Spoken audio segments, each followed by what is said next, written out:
और अगर कोई सेकंड हैंड गाड़ी ले रहा है जैसे, तो क्या ध्यान रखना चाहिए उसको, क्या पॉइंट्स? देखो सबसे पहला पॉइंट तो मुझे लगता है कि उसको ये चीज़ें मेजर करनी चाहिए कि मैं जो गाड़ी ले रहा हूँ वो प्रॉपर कहीं ना कहीं एक्सीडेंटल तो नहीं है, क्योंकि आजकल जो कार बाज़ार वाले हैं वो ये चीज़ सबसे ज़्यादा कर रहे हैं कि हम सबसे कम रेट में गाड़ियाँ दे रहे हैं, ये कर रहे हैं, वो कर रहे हैं, लेकिन ये कहीं ना कहीं बहुत बड़ा स्कैम है।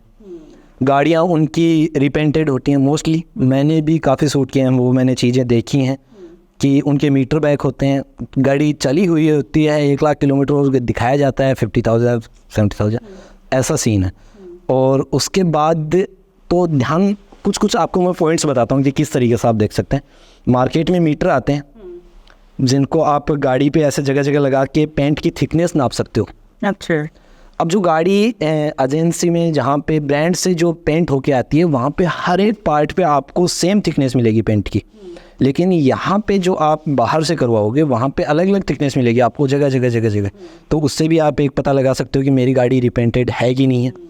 बाकी अलग मैं अगर किसी गाड़ी के शीशों की बात करूँ, साइड मिरर की बात करूँ, फ्रंट की रियर की बात करूँ, तो जो सीरियल नंबर होते हैं शीशे पे लिखे हुए होते हैं, आप अगर नोटिस करोगे छोटे छोटे नंबर लिखे होते हैं, वो हर एक शीशे के सेम होते हैं।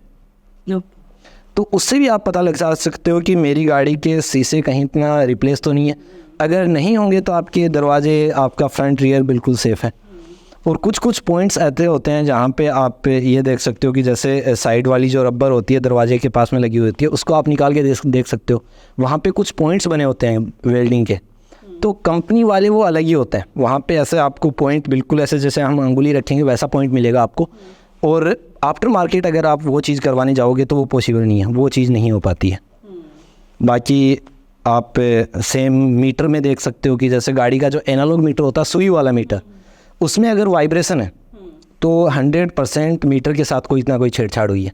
तो ये कुछ पॉइंट्स हैं जिनको ध्यान में ऐसे रख के चीज़ें आप कर सकते हो और काफ़ी अच्छा चीज़ है। बाकी तो आजकल कुछ ऐसे ब्रांड पे हैं जैसे कास्ट 24 हो गया, स्पिनी हो गया, ये भी आपको ऐसी फैसिलिटीज़ देते हैं जहाँ पे आपको 2-3 हज़ार रुपये पे करने होते हैं। 1-2 बंदा आएगा आपके पास में और सारी गाड़ी चेक करके चला जाएगा कि हाँ सर क्या क्या चीज़ें इसमें कमी है, क्या चीज़ें ओरिजिनल है, क्या रिपेंटेड है, कहाँ से क्या है, सारी चीज़ें पता लग जाती हैं आजकल। और फिर लो आप फिर लेनी चाहिए कि नहीं लेनी चाहिए? अगर कोई सोच रहा है मान लो, तो सेकंड हैंड आपके हिसाब से लेनी चाहिए कि इससे बेटर है कि आप कम बजट की गाड़ी ले लो? बहुत अच्छा ऑप्शन है मुझे लगता है। अगर किसी को गाड़ी बार बार ऐसे चेंज करता रहता ना, उसको केवल टेस्ट के लिए गाड़ी चाहिए। जैसे अगर मैं मेरी ही बात करूं तो मुझे गाड़ी चाहिए कि ऐसे मैं 2-3 साल रख लूं, साल भर रख लूं, उसके बाद गाड़ी चेंज करूं।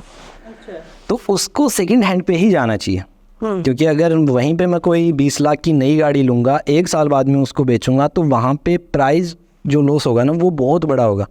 वहीं पे अगर मैं कोई सेकंड हैंड गाड़ी ले लूँगा, उसको 1 साल चला लूँगा, मेरा शौक कंप्लीट हो गया, गाड़ी मैंने चला ली और उसके बाद बेचने जाऊँगा तो वो भी काफ़ी अच्छे नंबर में बिक जाएगी। तो जो ऐसा चेंज करना चाहता है, बार बार चेंज करता रहता है, तो और जिसका बजट भी कम है उसके लिए भी सेकंड हैंड बहुत अच्छा ऑप्शन है। क्योंकि वहीं अगर मैं 10 लाख के अंदर कोई सेकंड हैंड गाड़ी पे जाऊँगा तो बहुत अच्छे ऑप्शन है मेरे पास में। जैसे अगर मैं बात करूं कि 20-30 लाख की मुझे XUV700 भी आई थिंक मिल जाएगी, स्कॉर्पियन भी मिल जाएगी, तो चलो नए प्रोडक्ट है। बाकी काफ़ी अच्छे ऑप्शन है मेरे पास में वहाँ पे। वहीं पे अगर कोई नई गाड़ी लेने चाहूँगा तो वहाँ पे मुझे कोई ज़्यादा ऑप्शन देखने को मिलेंगे नहीं। अगर कोई बड़ी गाड़ी लेना चाहूँगा तो वो ऑप्शन मुझे नहीं देखने को मिलेंगे। सेकेंड हैंड में वो फ़ायदा है। बट अगर आपका चेंज होता रहता है माइंड, लेकिन आपको अगर लंबी रखनी है और एक से ही प्यार है, हाँ, और आप वो नहीं चाहते कि ऐसे बार बारी मुझे दिक्कत आए, मुझे सर्विस सेंटर के चक्कर लगाने पड़े, बिल्कुल टेंशन फ्री रहना चाहते हो कि एक बार मैंने गाड़ी ले ली, लंबा रखूँगा और मुझे कोई ऐसा टेंशन वाली ज़रूरत नहीं है, मुझे बार बार सर्विस सेंटर के चक्कर नहीं लगाने, उसको डेफिनेटली वहाँ पे नई गाड़ी ही लेनी चाहिए।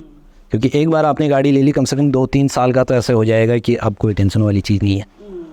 फिर भी कितने टाइम तक गाड़ी रखनी चाहिए? अगर मतलब मान लो अगर कोई चेंज कर सकता है 10 साल का, तो वो तो गवर्नमेंट का रूल है, वैसे आपके अकॉर्डिंग कितने साल तक एक गाड़ी रखनी चाहिए? देखो सबका इंटरेस्ट पे अलग अलग। अब जो गवर्नमेंट कहती है वो तो हमें नहीं, फिर भी आपके हिसाब से कि इतने टाइम बाद चेंज कर लेनी चाहिए। अगर चेंज करेंगे, पुरानी गाड़ी है उसको बेचेंगे तो कुछ पैसे भी मिल जाएंगे। मुझे लगता है जब आपकी गाड़ी दिक्कत देने लग जाए तब बेच देना चाहिए। और अगर नहीं दे रही है तो, नहीं दिक्कत दे रही है तो तब रखो भाई, रखो, मत बेचो। रखनी चाहिए। पैसे ज़्यादा मिल रहे हो तो बेच लो।